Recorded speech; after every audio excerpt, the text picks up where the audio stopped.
Então, voltando aqui, existe o padrão de 2.15.4 para acessar o meio e existe o padrão da indústria, que é o Zigbee, em cima desse padrão. Só para deixar clara a diferença.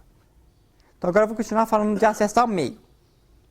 Então, a ideia em rede de sensores é que você, em geral, de acesso ao meio, é que você tenta otimizar a vazão de dados, transmitir o máximo possível no meio. Você também seja justo, ou seja, que você permite que todo mundo fale. Se só você fale, não é bom com os outros. Certo?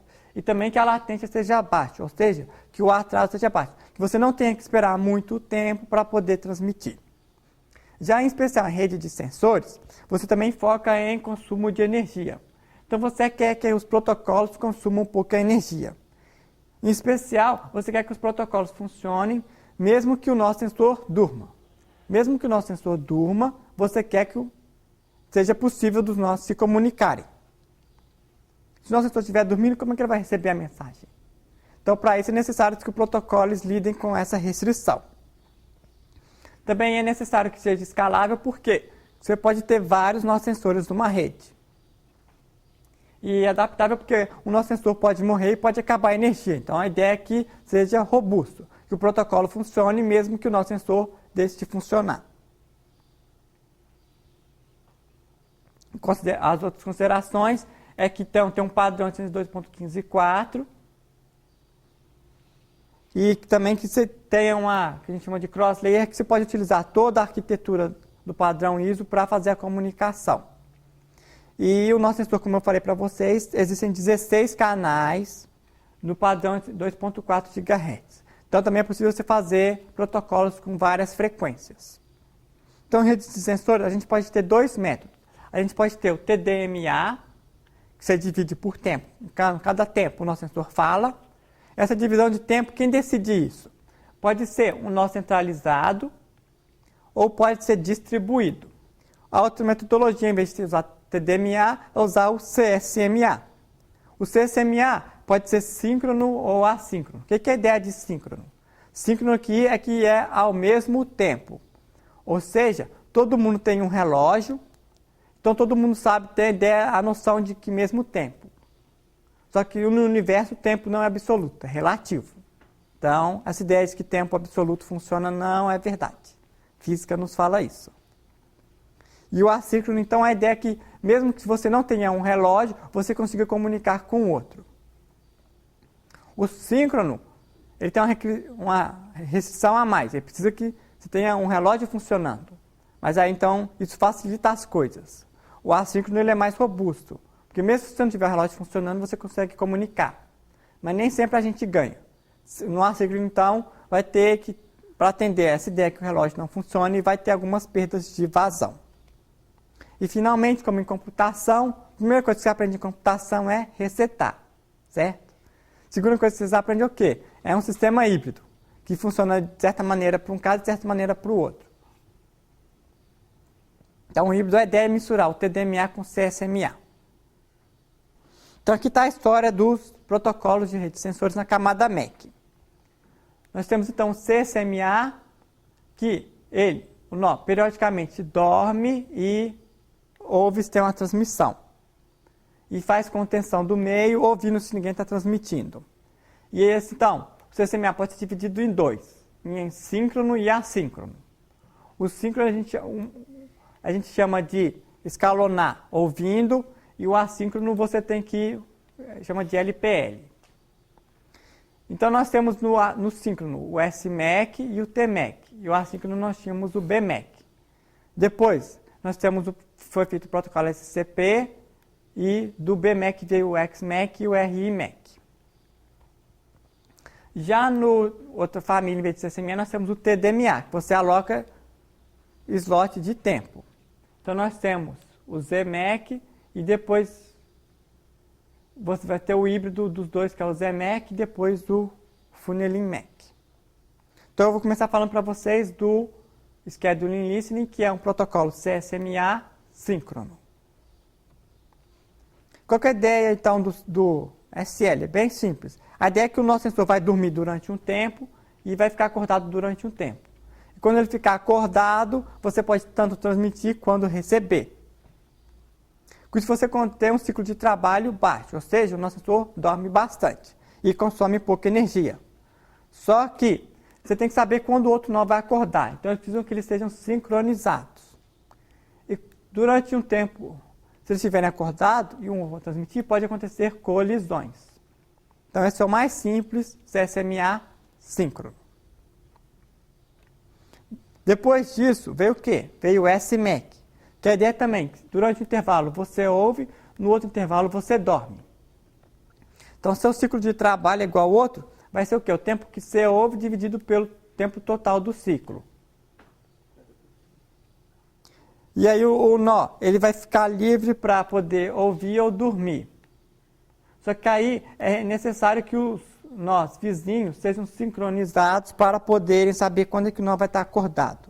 Então, periodicamente, eles têm que avisar o nó vizinho quando é que eles vão acordar. Então, eles avisam, daqui a 5 minutos eu acordo, vou dormir. E aí, como é que funciona isso aqui? Isso aqui é baseado no receptor. Você avisa quando você vai ouvir. Então, quem quiser transmitir, precisa saber quando é que o outro vai estar acordado para ele poder transmitir. Então, aqui o ciclo é baseado em quando você acorda para poder receber mensagens. E ele tenta evitar o problema de colisão, igual no padrão 802.11, que é o padrão Wi-Fi. Como é que é feito isso? É usando o que a gente chama de Carrier Sense virtual. Quem quer transmitir, manda um pacote chamado RTS, que é Request to Send. É um pacote, posso falar? Bem curtinho, para evitar colisão. Aí, quem quiser, ele fala, posso falar com você? A pessoa que for você vai responder, se ouvir, chama CTS, Clear to Send, vai falar, sim, pode. Aí todo mundo que ouviu o RTS vai ficar quieto, porque sabe que aquela pessoa pediu um meio para falar. E todo mundo que ouviu o CTS também vai ficar quieto, porque sabe que a outra pessoa precisa ouvir. E esses pacotes são curtinhos para evitar a probabilidade de colisão. Então, depois que esses dois pacotes foram mandados, você faz a transmissão de dados. E os outros nós ficam o que a gente chama de Carrier Sense virtual, ou seja, eles ficam calados, eles não podem falar. E esse tamanho de tempo é especificado no protocolo, porque você sabe quanto tempo você não pode falar. Finalmente, depois de receber os dados, quem recebeu manda uma confirmação, que a gente chama de acknowledgement. Se você recebeu os dados corretamente, você fala, sim, te ouvi. Se você não recebeu, o outro não vai receber o ACK, todo o processo vai ter que começar de novo. Então aqui tenta resolver o problema de contenção, utilizando então CSMA com os nós acordando eles dormindo periodicamente. A pergunta é se o mesmo emissor domina o canal. Então o que acontece é o seguinte, a ideia é que você ouça o meio e tenta transmitir. A pergunta então é se o protocolo é justo. Se tiver um sempre Requisitando, Mas o que vai acontecer é que uma hora um outro vai querer requisitar e também vai ouvir o canal. Uma hora vai estar livre, os dois vão querer transmitir, vai dar colisão. Quando dá colisão, o que acontece é o que a gente chama de back-off. Se der colisão, os dois têm que esperar um tempo aleatório para poder transmitir de novo. Só que a pergunta é muito boa, porque esse protocolo não é justo. Porque quem estiver falando, normalmente tende a receber mais um meio, porque o outro vai estar ouvindo e nunca vai poder falar. Então esse protocolo não é justo.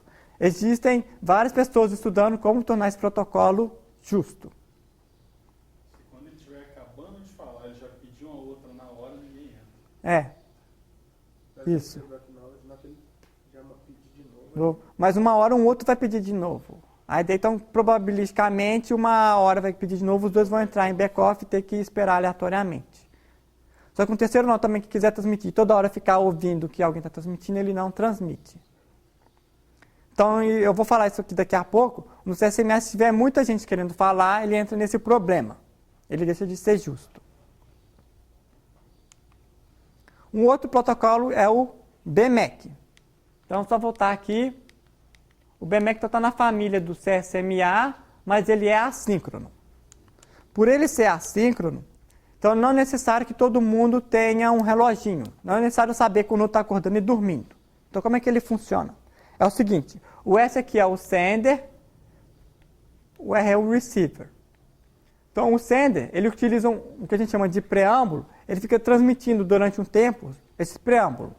que é um conjunto de dados sem informação nenhuma, só para falar, eu quero transmitir alguma coisa, eu quero transmitir alguma coisa, eu quero transmitir alguma coisa. Até que o cara que estiver dormindo vai ouvir o cara falar, eu quero transmitir alguma coisa. Aí depois que ele fala um tempo do preâmbulo e eu quero transmitir alguma coisa, o cara do rádio vai acordar aqui nesse instante T e vai ouvir o preâmbulo. Aí ele vai saber, mensagem para mim, deixa eu ficar acordado esse tempinho aqui, depois eu volto a dormir.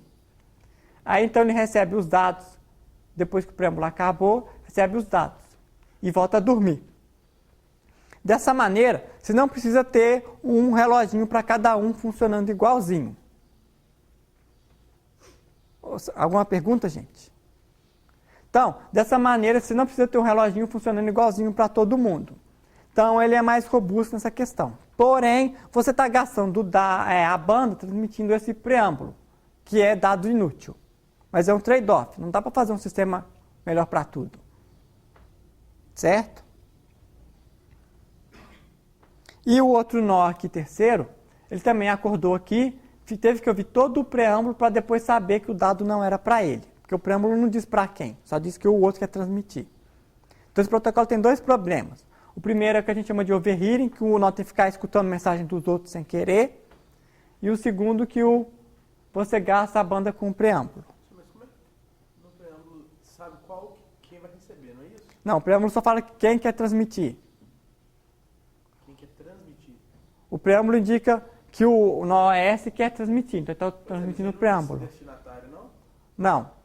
Aí como é que foi o outro que recebeu, então? O outro recebe depois, na parte de dados aqui ele fala quem, no dados vai ter um campo que vai dizer para quem quer a mensagem. Uma maneira de tentar melhorar isso então é o SCP-MAC, que ao invés, aqui nós temos o caso anterior, que ao invés de ter um preâmbulo grande, você coloca um preâmbulo pequeno. Ok? Então a ideia é o seguinte, você vai ter o receiver e o sender. O receiver avisa quando ele vai estar acordado, então nesse caso aqui é necessário ter sincronização, que o outro não tinha.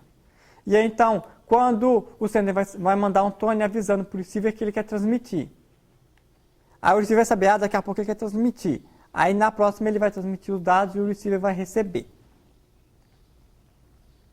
Basicamente o caso anterior, mas você escalona quando? Então não é assíncrono, ele é síncrono. O XMAX é a mesma ideia, só que ao invés de usar um preâmbulo gigante, você divide em vários preâmbulos pequenos. Porque a ideia aqui, então, e você põe o nosso que acordar, para ficar acordado um tempinho maior. Isso você garante que se algum momento do que ele ficar acordado, essa janela de tempo aqui, você economiza esse tempo aqui do nó transmitindo. Então a ideia é que o nó manda preâmbulos pequenos e o outro fica num espaço de tempo acordado para garantir que se ele ouvir em algum instante de tempo esse preâmbulo, para ele ficar acordado depois. Aí ele transmite um EC, que ele está acordado e aí o emissor manda os dados. São só pequenas modificações de um protocolo para o outro. Já o RIMAC, que é de 2008, ele é baseado no receiver. Então, o que é a ideia? O receiver avisa quando vai estar acordado, aí o nó emissor acorda e transmite os dados. Ok? E no caso de colisão, é o mecanismo de back-off que eu falei anteriormente para vocês. Aí, como eu falei para vocês, então tem o CSMA e o TDMA. O CSMA tem o seguinte problema, que já foi falado aqui. Se todo mundo quiser falar, acaba que ninguém fala porque todo mundo quer ocupar o meio. Então aqui está a utilização do canal no eixo Y e aqui o número de pessoas querendo falar no canal X, no eixo X. Então quando pouca gente quer falar, o CSMA funciona. Ele funciona bem até utilizar... Normalmente utiliza 18% do canal. Agora, quando todo mundo quiser falar, vai todo mundo querer falar, vai ficar um interrompendo o outro, ninguém fala. Então, o CSMA depende de quantas pessoas querem falar, ou quantos nós querem utilizar o canal. Já o TDMA, ele é escalonamento. Lembra que eu dei o exemplo do dia da semana? Então, imagina o seguinte, tem duas pessoas conversando, e eu utilizei o escalonamento do dia da semana. O que vai acontecer? Domingo alguém fala, segunda alguém fala. Só que aí, terça, quarta, quinta, sexta, sábado e domingo, ninguém fala. O canal ficou 5 dias ocioso. Então, o TDMA, quando tem pouco nó para falar, ele utiliza muito a pouca banda do que ele poderia. Então, ele não é muito bom para quando tem pouca gente para falar. Agora, quando todo mundo quiser falar, todo mundo vai ter um tempo alocado e com isso todo mundo consegue falar. Então, ele funciona quando o TDMA, vários nós quiserem falar, certo? Então, qual que é a ideia aqui? A ideia então aqui é fazer... Sempre utiliza o canal muito bem. Então, como a gente pode fazer o canal utilizar muito bem? Então, a ideia é utilizar o CMA quando tiver pouco nó e o TDMA quando tiver muito nó. Então, a ideia do ZMAC era essa. O que é? Quando tiver baixo número de nós, você utiliza o CSMA, e quando tiver muito número de nós, você utiliza o TDMA. Então, ele tenta combinar o melhor dos dois e não utilizar o pior dos dois. Então, é uma solução híbrida. Em computação, você vai ver vários protocolos que são híbridos. Mas mais é do que pegar dois outros protocolos e combinar para escolher quando utilizar um e quando utilizar o outro. Então, como é que funciona o ZMAC? O ZMAC é o seguinte, ele é baseado em TDMA, apesar dele rodar em CSMA, o 802.15.4 CSMA, você pode utilizar o TDMA em cima do TDMA em cima do CSMA. Você coloca padrões de tempo quando cada um vai transmitir e depois todo mundo utiliza o CSMA. Porém, como todo mundo já tem um slot alocado, o TDMA funciona. Então, a ideia é que você utilize o TDMA para cada nó. Se tiver baixo número de nós vizinhos, então você permite que um nó roube o slot de outro nó. Então é permitido que um nó roube o slot de outro nó. Se tiver baixo número de vizinhos, você vai estar utilizando tipo com CSMA. Quem quiser falar primeiro, pegar o meio, fala. E aí com isso você garante uma eficiência alta do canal. Depois dessa, então, temos outro protocolo MAC, que é o que a gente chama de funelamento. Como eu falei para vocês, então nós temos aqui a rede de sensores e todo mundo quer transmitir os dados para quê? Para a estação base. Então, o que normalmente acontece é o seguinte, a estação base é o gargalo, ela tem que receber todas as mensagens. Então, os nós perto da estação base vão receber mais mensagens do que os nós nas pontas. Então, a ideia aqui é que os nós nas pontas utilizem o CSMA puro e os nós perto da estação base vão utilizar o TDMA. Por quê? Porque o TDMA funciona melhor quando tem grande número de nós querendo transmitir. E o CSMA funciona melhor quando temos poucos nós querendo transmitir. Então, aqui está tirando a vantagem de saber a topologia da rede e saber o fluxo de dados para fazer o protocolo MAC. Então, nós temos aqui um track que a gente chama de many to one ou de muitos para um, que é todo mundo querendo transmitir para um só. E aí, ele então utiliza uma abordagem híbrida de TDMA com CSMA. Agora, eu vou entrar na parte então, de roteamento. Como eu falei para vocês, a arquitetura de software tem vários módulos.